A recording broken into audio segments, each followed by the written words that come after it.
Jayashree Liberty Hospitals, on the occasion of 11th anniversary, free OP consultation and 20% discount in OP. Contact.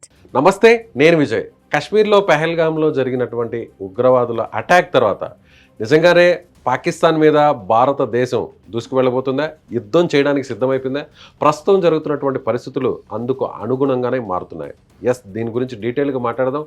మనతో పాటు ఉన్నారు retired army officer, అలాగే major Harshavardhan Chhaava. నమస్తే sir. నమస్తే.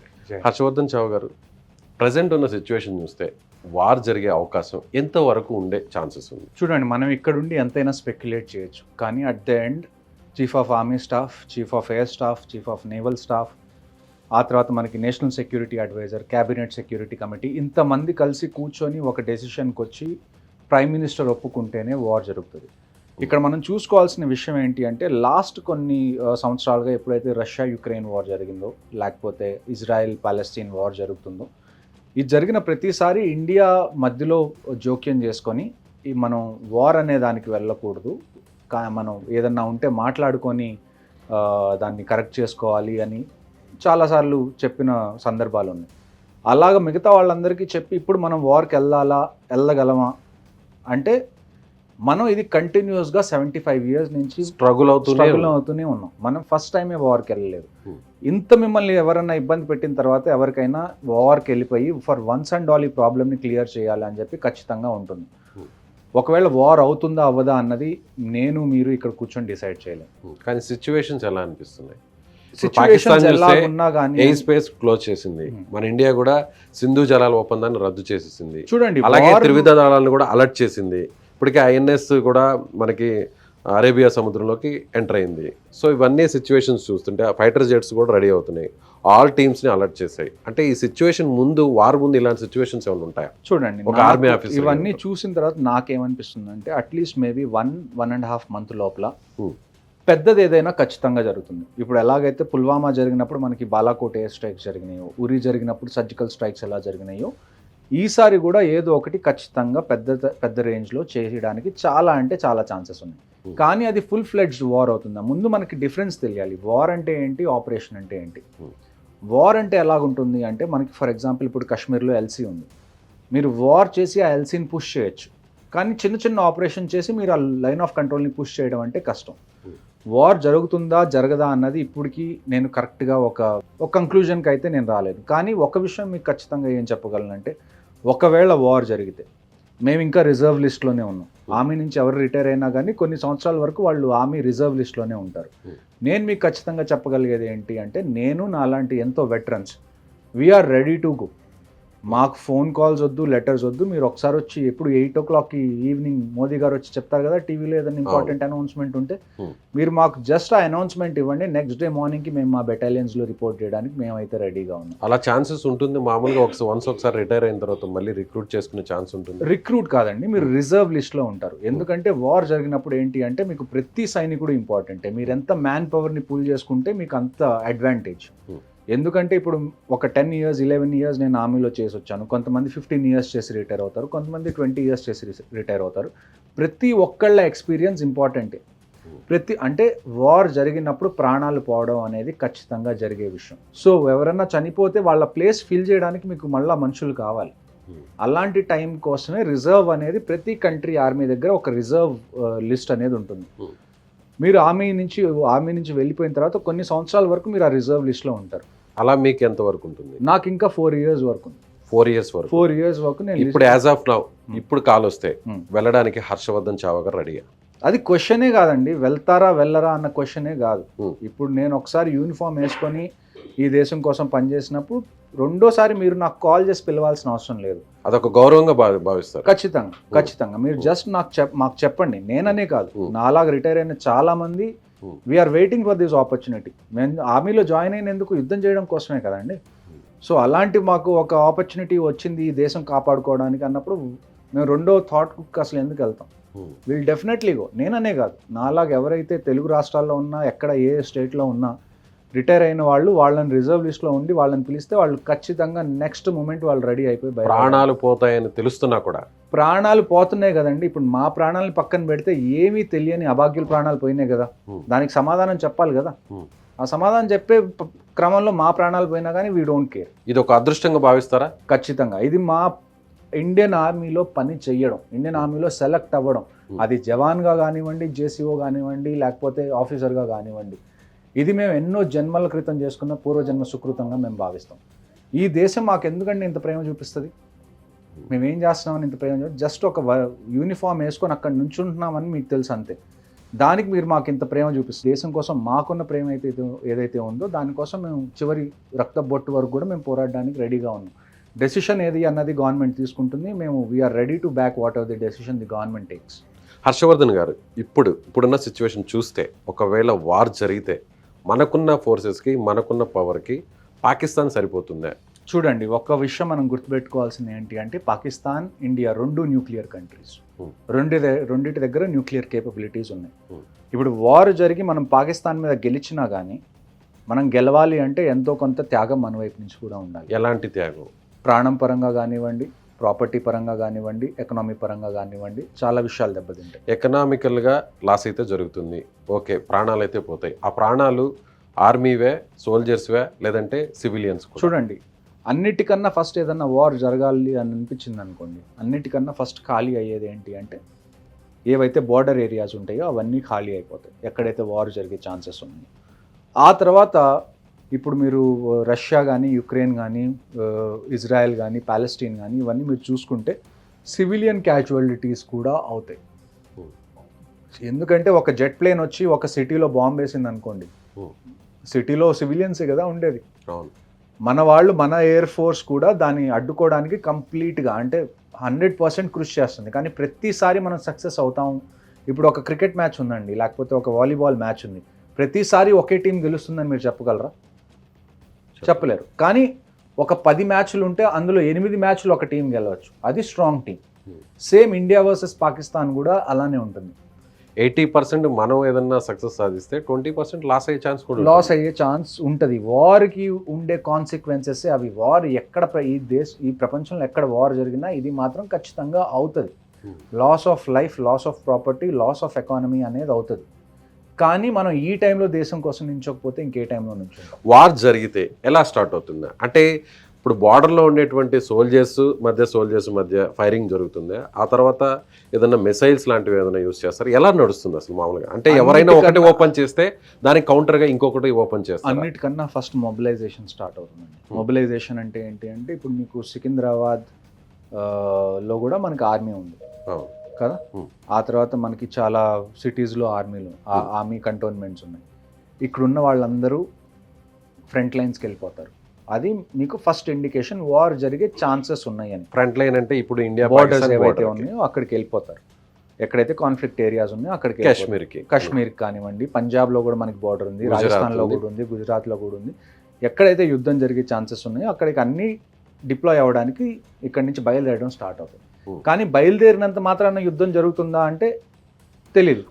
As a precaution, okay, ఒకవేళ యుద్ధం జరగాల్సి వచ్చింది, ఖచ్చితంగా జరగాలి అంటే కనీసం కొన్ని రోజుల ముందు నుంచి ఇక్కడి నుంచి మిగతా ఫోర్సెస్ అన్ని అక్కడికి రీచ్ అవ్వాలి. ఇప్పుడు పాకిస్తాన్లో అదే జరుగుతుంది. ఎప్పుడైతే ఈ ఇన్సిడెంట్ అయిందో పాకిస్తాన్ వాళ్ళకి భయం పట్టుకుంది, మనం ఏమన్నా చేస్తాము పెద్ద రేంజ్లో అని.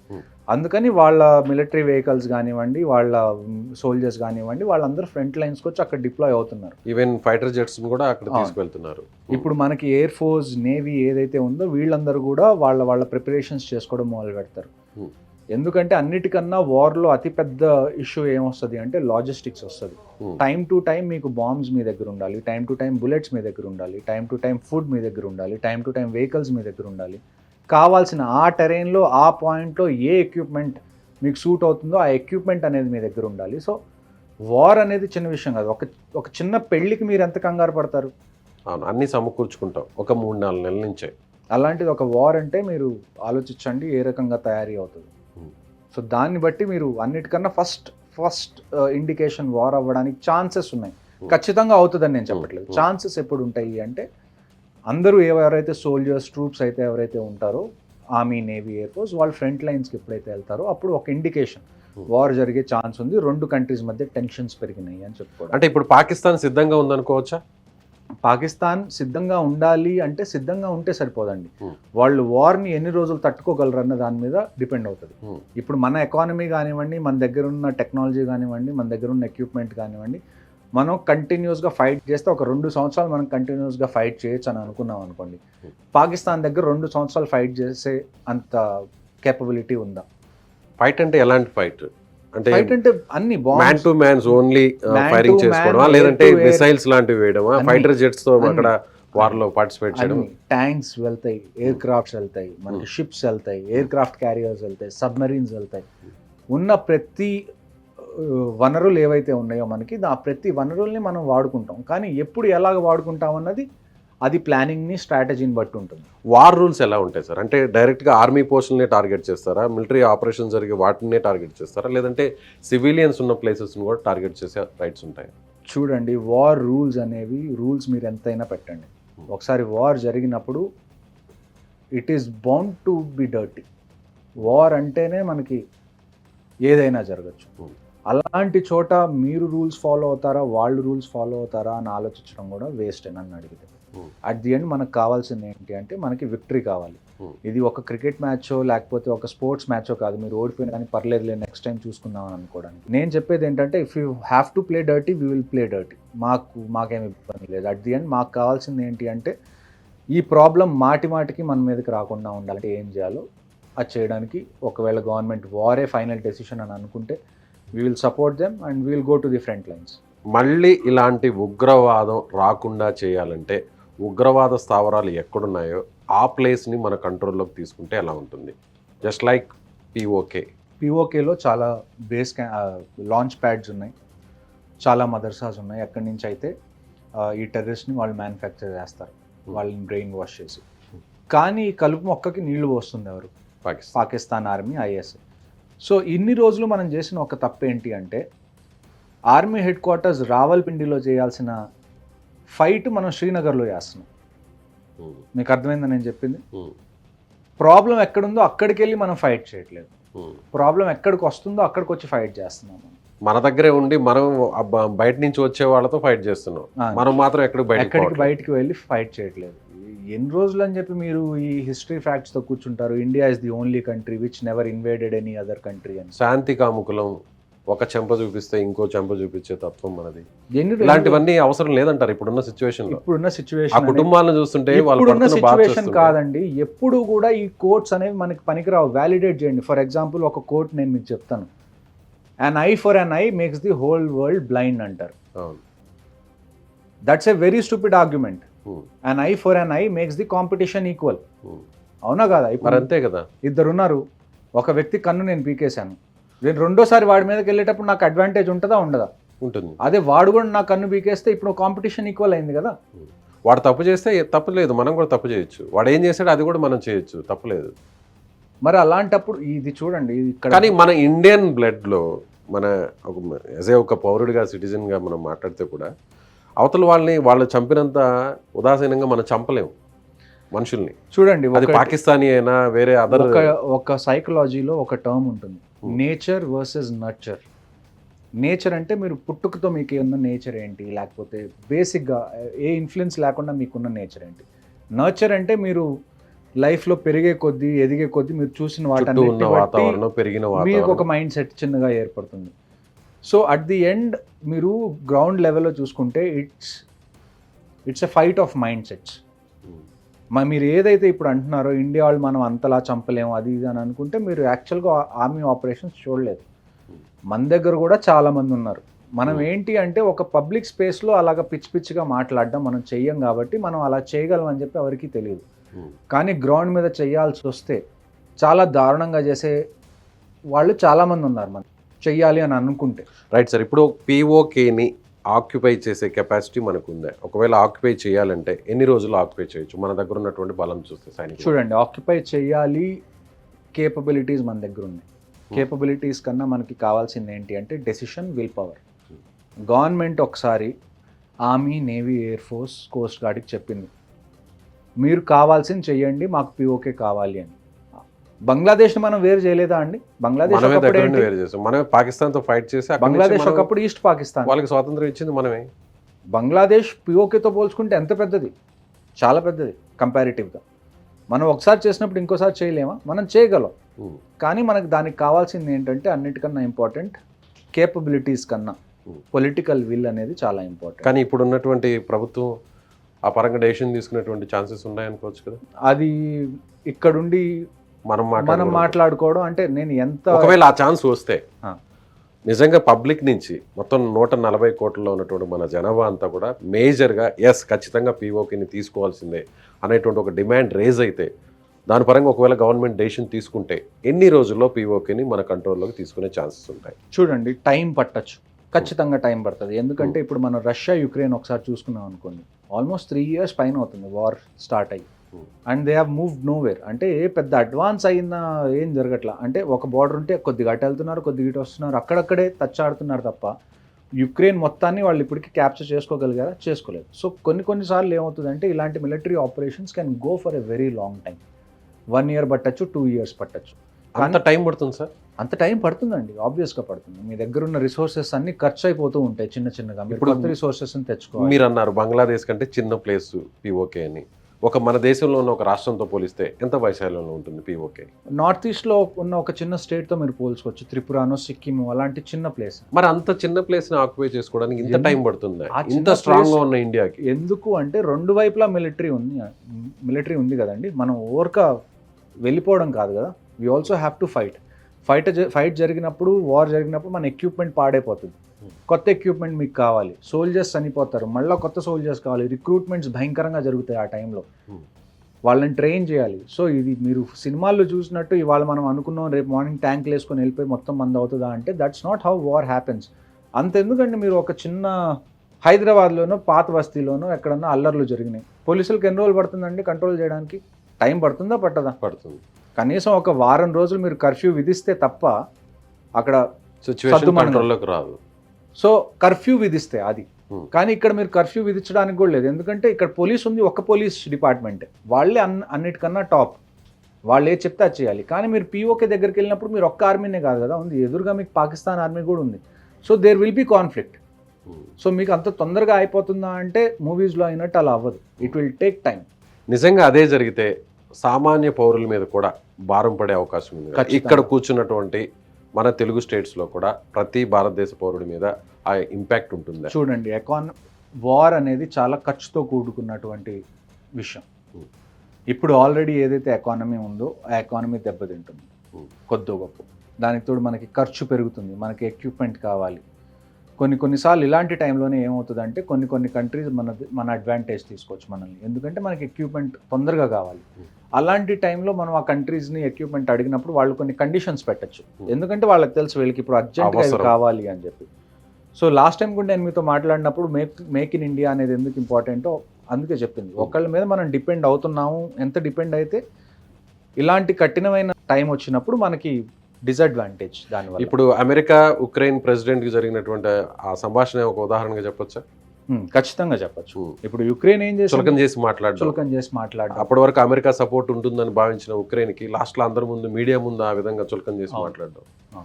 సో ఆ తర్వాత ఇప్పుడు అమెరికా రష్యా ఇండియాని అలాగ చులకన చేసి మాట్లాడే అంత ధైర్యం అయితే ఎవరికి లేదు. అలాంటి రోజు కూడా మనం తెచ్చుకోం. We respect ourselves and we make sure the world respects us. Okay, కానీ మనకి టైంకి అన్నీ దొరుకుతాయా? ఒకవేళ టైంకి దొరికినా బిహైండ్ ద కర్టెన్స్ ఏ రూల్స్ మీద ఒప్పుకోవాల్సి వచ్చింది. సో ఇలాంటివి చాలా ఉంటాయి. సో ప్రతి చిన్న విషయాన్ని స్ట్రాటజీతో ఆలోచించి ఒక కంక్లూజన్కి వచ్చి అప్పుడు ఒక డెసిషన్ తీసుకో. ఒకవేళ అలాంటి సిచ్యువేషన్ వార్ జరిగితే మన వైపు ఏ దేశాలు నిలబడే అవకాశం ఉంది? పాకిస్తాన్ వైపు ఏ కంట్రీస్ ఉండే ఛాన్స్ ఉంది? ఏ కంట్రీస్ నిలబడినా నిలబడకపోయినా మనకి పెద్ద ఇష్యూ లేదండి ప్రస్తుతానికి. ఎవరి సపోర్ట్ కూడా అవసరం లేదు. ఎందుకు అంటే ఇది ఎందుకు స్టార్ట్ అయింది ఈ వార్ ఏదో ఇంతకు ముందులాగా మిలిటరీ మీద అటాక్ జరగడం వల్ల ఇలాగా స్టార్ట్ అయింది కాదు. మీరు సివిలియన్స్ని అటాక్ చేశారు. ఈ టైంలో పాకిస్తాన్కి సివిలియన్స్ ఇంత టెర్రరిజం చేసి సివిలియన్స్ని చంపిన తర్వాత ఏదైనా కంట్రీ వాళ్ళకి సపోర్ట్ చేస్తే we will make sure that country is also our enemy. So నాకు తెలిసి ఇంతకుముందు యుఎస్ ఒకప్పుడు పాకిస్తాన్కి బాగా సపోర్ట్ చేశారు, కానీ ఇప్పుడు ఆ సిచ్యువేషన్ లేదు. సో యుఎస్ పాకిస్తాన్కి సపోర్ట్ చేయట్లేదు, రష్యా ఎలానో మనకు సపోర్ట్ చేస్తుంది. మనకున్న ఒక్క ఇంపార్టెంట్ కన్సిడరేషన్ చైనా. కానీ ఇప్పుడు చైనా ఏమవుతుంది అంటే యుఎస్కి చైనాకి మధ్యలో ట్రేడ్ వార్ ట్రేడ్ జరుగుతుంది. వార్ నడుస్తుంది. సో వాళ్ళు దాంట్లో బాగా చిక్కుకున్నారు. ఉమ్, ఇంకొకటి ఏంటి అంటే మీరు షీ జిన్పిన్ని చూసారనుకోండి, చైనా ఎవరైతే హెడ్ ఉన్నారో ఆయన ఒక రకంగా చూసుకుంటే డిక్టేటర్షిప్ కదండి చైనాలో. అవును. ఆయన చైనాకి దేవుడు ఒక రకంగా, రాజు దేవుడు అనొచ్చు, దేవుడు. రాజు కన్నా కూడా ఆయనే ప్రధానమంత్రి. ఆయనే మొత్తం. అలాంటి ఆయన అధ్యక్షుడు. ఇప్పుడు మలేషియా వియత్నాం తిరగాల్సి వస్తుంది ఆయనంతటా ఆయన సపోర్టింగ్ కోసం. సపోర్ట్ కోసం. అమెరికా మాతో ఇలా చేస్తుంది, మీరు ఇప్పుడు అమెరికాను వదిలేసి మాతో కలవండి అని. ఈవెన్ ఇన్ఫాక్ట్ వాళ్ళు పిఎం మోదీని కూడా మాట్లాడడానికి పిలిచారు ఈ మధ్య కాలంలో. ఉమ్, మీరు చైనా రండి, షీ జిన్పిన్ మీరు మాట్లాడుకోండి అని. సో చైనా కూడా ఇప్పుడు మనల్ని ఏమన్నా అనడానికి ఛాన్స్ లేదు. ఎందుకంటే మనకి పడిన దెబ్బ ఆర్మీ మీద పడిన దెబ్బ కాదు, సివిలియన్స్ మీద పడిన దెబ్బ. దాని అర్థం ఏంటంటే they have cross the line. Um. ఇప్పుడు కూడా ఎవరన్నా పాకిస్తాన్కి సపోర్ట్ చేశారా ఇంత జరిగిన తర్వాత కూడా? We will make sure, the Indian government and the Indian army will make sure that the other countries also in our enemies list. ఈ సందర్భంగా ఇంకొక విషయాన్ని కూడా మీ దృష్టికి తీసుకురావాలి సార్. పాక్ ఉప ప్రధాని రీసెంట్గా ఆయన స్టేట్మెంట్ చూస్తే అక్కడ జరిగింది, అటాక్ చేసింది స్వాతంత్ర సమర యోధులు, కాశ్మీరీ స్వాతంత్ర సమర యోధులు అన్నారు. అంటే అంత చులకన వాళ్ళకి. అలాగే ఢిల్లీలో ఉన్నటువంటి ఎంబసీలో కేక్ తీసుకెళ్తున్నారు. అది ఏ ఇష్యూ అయినా కావచ్చు, మీకు బర్త్డే కావచ్చు. ఇలాంటి ఒక ఇష్యూ జరిగినప్పుడు మీ అందరికీ ఇవన్నీ కళ్ళకు కనపడతాయి. ఇంత చులకన మరి అంతమంది ఎందుకంటే ప్రాణాలు మీరు- కోల్పోతే. ఎందుకంటే మీరు ఒక 4 వారాలు అయిపోయిన తర్వాత మళ్ళీ మీకు ఇండియా పాకిస్తాన్ క్రికెట్ మ్యాచ్ కావాలి కదండి. మర్చిపోతాం. ప్రజలది కంటిన్యూస్గా సపోర్ట్ ఉంటేనే ఏ గవర్నమెంట్ అయినా ఏదైనా చేయగలదు. మీరు ఇప్పుడు ఇవాళ ఒక 4 రోజులు క్యాండిల్ మార్చ్ చేసేసి 4 నెలల తర్వాత మళ్ళీ మాకు ఇండియా వర్సెస్ పాకిస్తాన్ క్రికెట్ మ్యాచ్లు కావాలి, హైదరాబాద్కి పాకిస్తాన్ క్రికెట్ టీం వస్తే మేము ఎయిర్పోర్ట్ దగ్గరికి వెళ్ళి వాళ్ళ వెనకాల సంకలనం ఆపుతామంటే కుదరదు.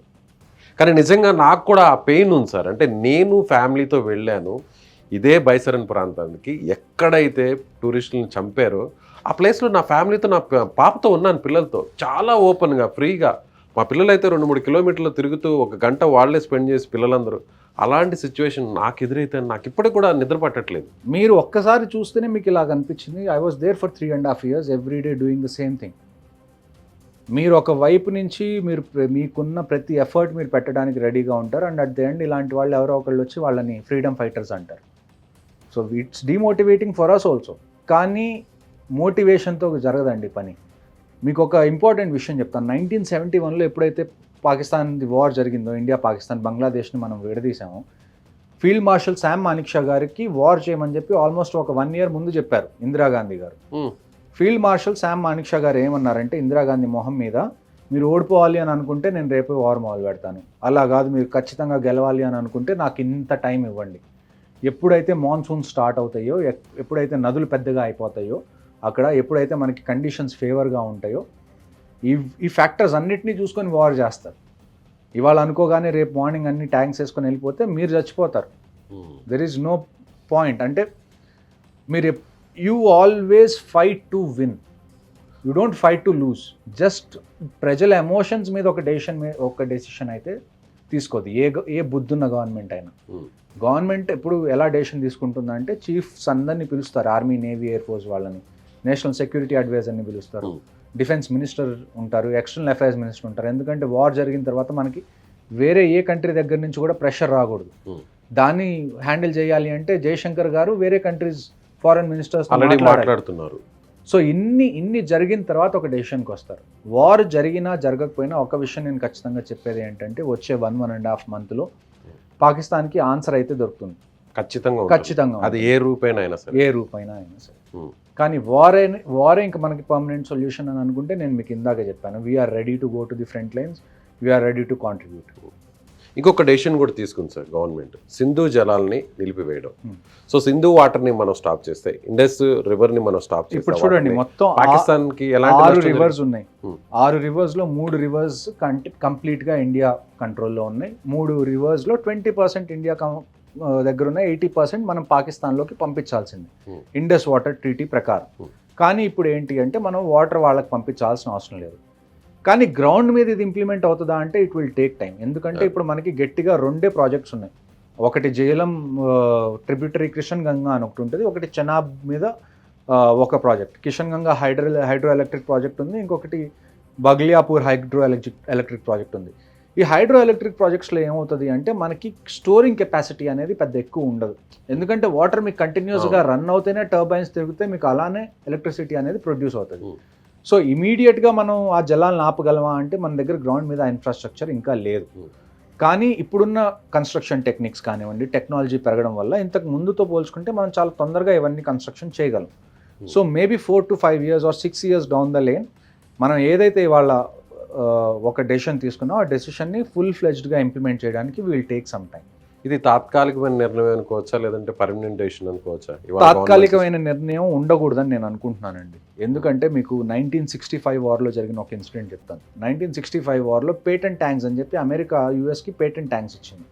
ఆ టైంలో ఆ ట్యాంక్స్ చాలా సుపీరియర్ అనుకునేవాళ్ళు, అంటే ప్రపంచంలోనే అన్నిటికన్నా బెస్ట్ ట్యాంక్స్ అనుకునేవాళ్ళు. అలాంటి ట్యాంక్స్ని మనం 100 ట్యాంక్స్ని దాన్ని ఏమంటారు చల్లా చెదురు చేశాం. అసలుత్తర్ అనే ప్లేస్, పంజాబ్లో అసలుత్తర్ అనే ప్లేస్ ఉంది. ఆ ప్లేస్ని grave yard of pattern tanks అంటారు. అది ఎలా చేసామంటే ఎప్పుడైతే ట్యాంక్స్ ఇండియాలోకి వచ్చినాయో, పొలాల మీదుగా ట్యాంక్స్ వస్తున్నప్పుడు అక్కడ ఒక కెనాల్ ఉంది, ఇచ్చోగిల్ కెనాల్ అని. ఆ కెనాల్ని మనం పేల్చేసాం. పేల్చేసినప్పుడు ఏమైంది అంటే ఆ కెనాల్లో ఉన్న నీళ్ళన్నీ ఆ ఫీల్డ్స్లోకి ఫ్లడ్ అయిపోయి ఆ ట్యాంక్స్ కదలలేని పరిస్థితి, వాళ్ళకి ఆ చైన్స్కి ట్రాక్షన్ దొరకట్లా. సో ఆ టార్గెట్స్ అన్ని స్టేబుల్ టార్గెట్స్ అయిపోయినాయి ట్యాంక్స్. మనం వాటి మీద ఎయిమ్ చేయడం చాలా ఈజీ అయిపోయింది. సో వాటర్ అనేది మనం వెపన్ లాగా యూస్ చేసుకోవాలి, ఇప్పుడు కాకపోయినా ఎప్పుడైనా కానీ. పాకిస్తాన్లో ఒకడు అన్నం తింటున్నాడా లేదా అన్నది మనం నీళ్ళు వదిలిపెడుతున్నామా లేదా అన్న దాని మీద డిసైడ్ అయితే తప్ప వాళ్ళు కంట్రోల్లో ఉండరు. Right sir, thank you so much. So ఇది మేజర్ హర్షవర్ధన్ చావా గారు చెప్తున్నట్టుగా ప్రతి విషయాన్ని కూడా ఆయన చెప్తున్నటువంటి ప్రతి మాట కూడా అందరూ కూడా ప్రతి మాటను కూడా ఆలోచించాలి. నిజంగా ఇప్పుడున్న సిచ్యువేషన్ అలాంటి పరిస్థితులు వస్తే ప్రభుత్వం సిద్ధంగా ఉండాలి, ఆర్మీ కూడా సిద్ధంగా ఉండాలి, అలాగే ప్రజల సపోర్ట్ కూడా పూర్తి స్థాయిలో ఉండాలి. ఎస్, మీరేమనుకుంటున్నారు? మీ కామెంట్ని ఖచ్చితంగా తెలియచేయండి. Thank you so much.